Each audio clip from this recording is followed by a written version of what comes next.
we do get the last word. I get the last word. The people do. Because it's our burden.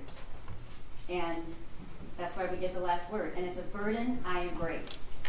It's the burden to prove beyond a reasonable doubt that Jennifer Crumbley is guilty of involuntary manslaughter. It's not a burden that I have to prove every single fact about the case beyond a reasonable doubt. That's not the law. That's what she told you the law was. It's not the law. The law is I have to prove every element beyond a reasonable doubt. Beyond a reasonable doubt.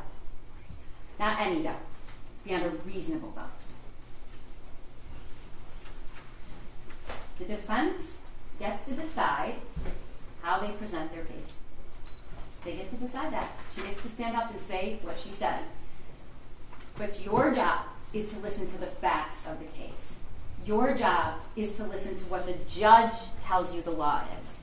Your job is to tell you to look at the evidence, the people sitting here. Not what somebody else wants to have said that they said, but what they actually said. Your job is to consider not what lawyers say about their own life and their own circumstances and their opinion. Your job is to consider the facts and the evidence in this case. I have to address a couple things, and I'm going to be quick. There was absolutely no evidence at all presented to you that anybody at that meeting told Jennifer Crumbley it was no big deal. There was no evidence of that. There was no evidence at all that Jennifer Crumbley was very surprised by how long the meeting lasted. Jennifer Crumbley didn't say that. That's not into evidence. I don't have to prove, the people do not have to prove that Jennifer Crumbley knew that there was going to be a homicide or a school shooting. As Lieutenant Willis pointed out correctly, if she knew exactly what was going to happen, she'd be charged with murder, ladies and gentlemen. She is not. She is charged with involuntary manslaughter. And the elements, you'll get them. I read them to you. The standard and what I have to prove is not that she knew that her son would go shoot up the school and kill 4 kids. I have to prove that she had a legal duty. She negligently performed that legal duty. She negligently did not take steps to take care and protect the other children in that school when there was a reasonable foreseeability that ordinary care was required. The smallest of things. The smallest of things.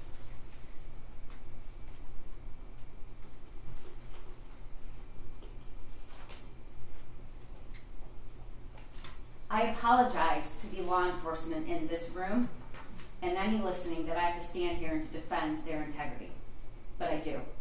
Because if you believe that Special Agent Brandon and Lieutenant Willis and the other law enforcement that took the stand here, including What objection? I'm objecting because I'm allowed to argue based on what's in evidence, and Miss McDonald is trying to make me sound like I've done something wrong. And I didn't. My argument was proper. She's arguing. It's my rebuttal. Yeah, and overall, you commented on the statements of the police officers. You argued about the statements of the police officers. She gets to argue about the statements. The exact quote was, they probably did that to all the witnesses in the case. If you believe that, then you believe that the Sheriff's Office, Lieutenant Willis, Special Agent Brandon, the ATF, the Federal Marshals, the Detroit Police Department, anyone who the evidence tech, they were all in some sort of conspiracy. That's what you'd have to believe, and I know that that's not what you're going to find.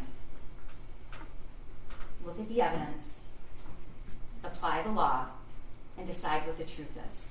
That's all I've ever asked you to do. That's all the judge is going to ask you to do. Nothing here was designed. Nothing here was made up. And I don't have to convince you of that, because I know that you're going to use your hearts and your minds and your sense of reason, and you're going to look at the evidence.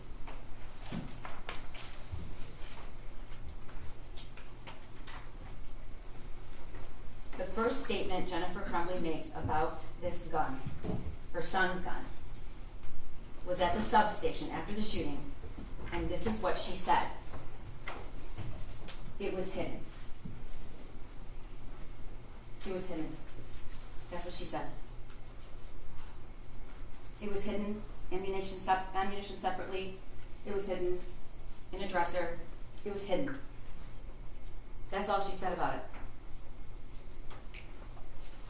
The school's actions or inactions do not excuse the culpable behavior by defendant. Ladies and gentlemen, he literally drew a picture of what he was going to do. He drew a picture. It says, "Help me."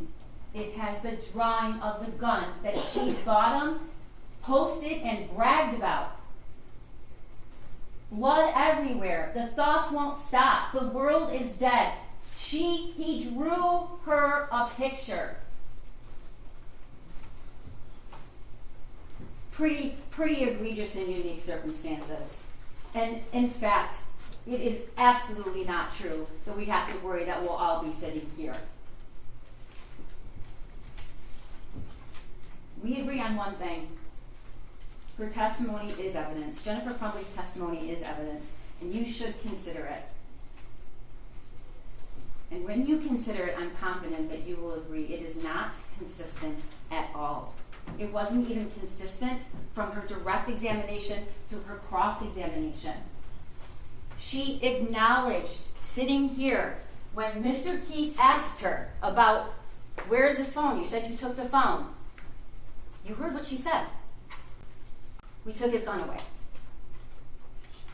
We took his gun away."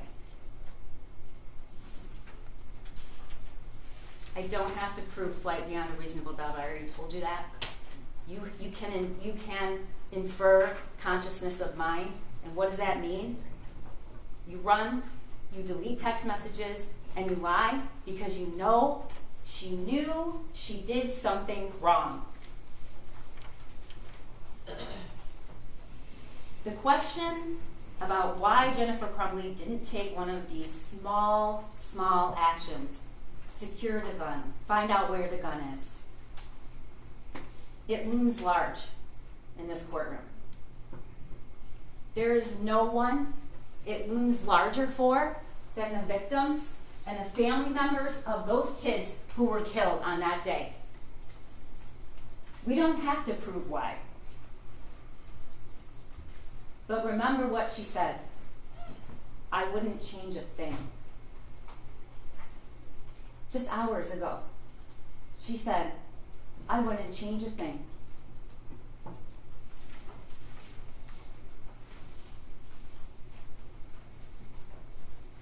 This prosecution is about nothing else except the facts of this case and what Jennifer Crumbley did and what she didn't do.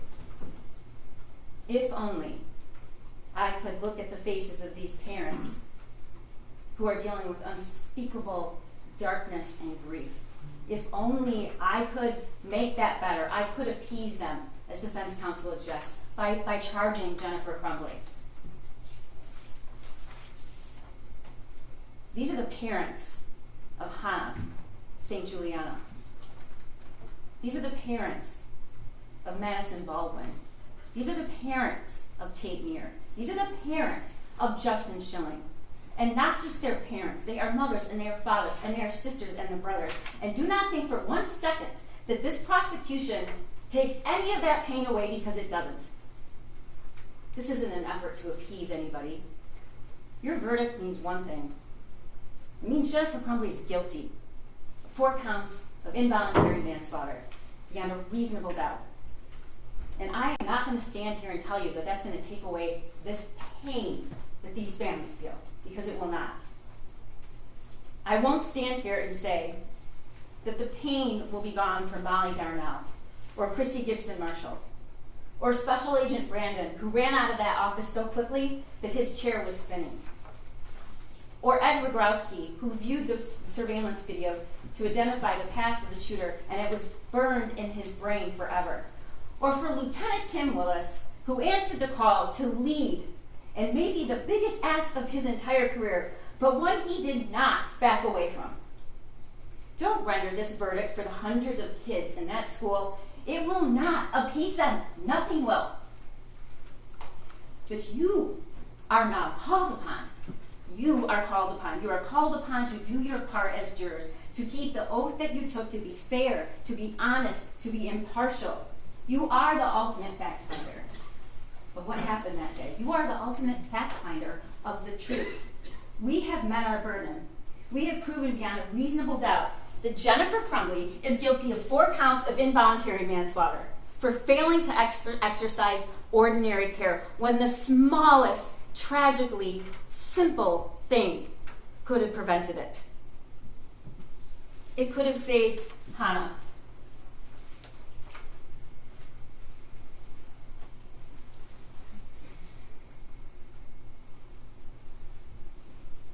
It could have saved Madison. It could have saved Tate. And it could have saved Justin. And she sat here and she said she wouldn't do one thing different. And lastly, I'm going to address the question I know that on the minds of a lot of people in this courtroom and a lot of people listening. I'm going to say what I know they're all asking and they want to say. When she took the stand and she testified about her own loss, and she was asked the question, "You lost everything?" She said yes. She hasn't lost everything, ladies and gentlemen. Her son is still alive. Find her guilty of 4 counts of involuntary manslaughter. Thank you. Thank you. I have to have you come back Monday. But you know that, right? You knew that before I said it. You guys have been so terrific. You've been on time. I have not heard, I still have 5 alternates, right? Because no one, as far as I know, has violated any rule, has read a newspaper, has posted anything on Facebook, has talked to anyone who talked to someone else who repeated it to the court. We appreciate that. You know how hard it is. I'm going to ask you to come back Monday. But I want to instruct you that during the trial, do not read, listen to, or watch any news reports about the case.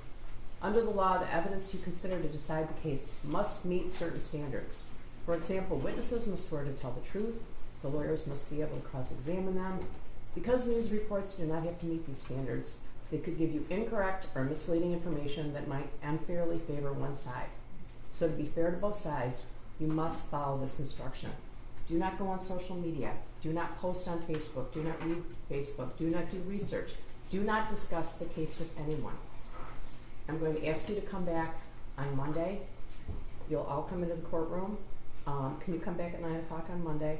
I'm going to give you instructions. After I give you the instructions, 5 of you will be drawn by lot.